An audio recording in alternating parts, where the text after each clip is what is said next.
Arman and Zoya had been married for nearly a decade, and though their love had started like a bright fire, it had slowly turned into quiet embers that no longer glowed as they once did, and life had surrounded them with responsibilities, work deadlines, unpaid bills, and expectations that never seemed to end.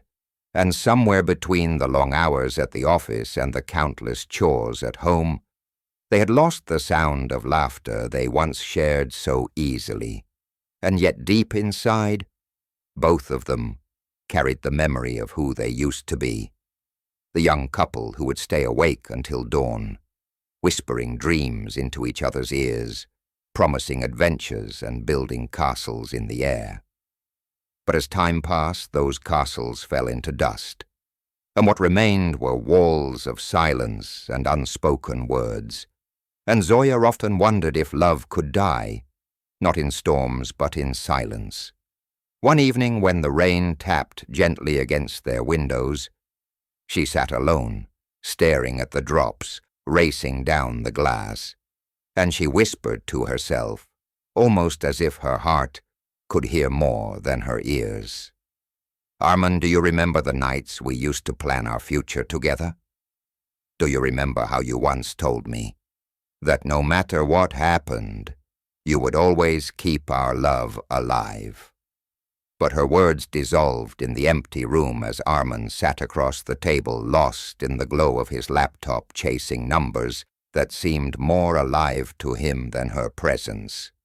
And that night, Zoya's heart cracked. Not because of anger, but because of loneliness. And so she decided that if she could not speak to him with her voice, she would speak to him with her words. And she wrote him a letter, not of blame, but of longing, telling him how she missed the man who once made her laugh until her stomach hurt, how she missed the nights when they dreamed of children and journeys and a home filled with warmth. And she placed the letter quietly in his briefcase, hoping he would find it in the middle of his busy day.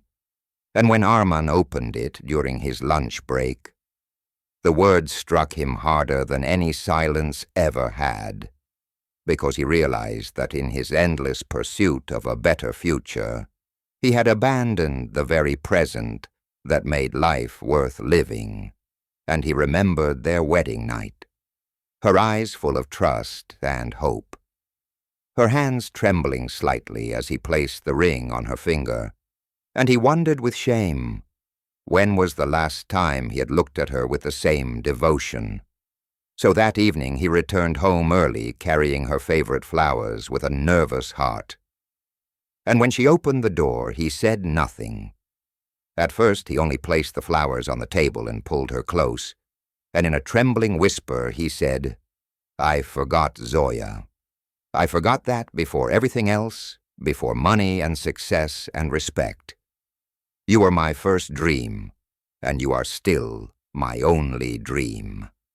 And her tears fell not out of sorrow but of relief, because in those words she heard the man she had been waiting to hear for years.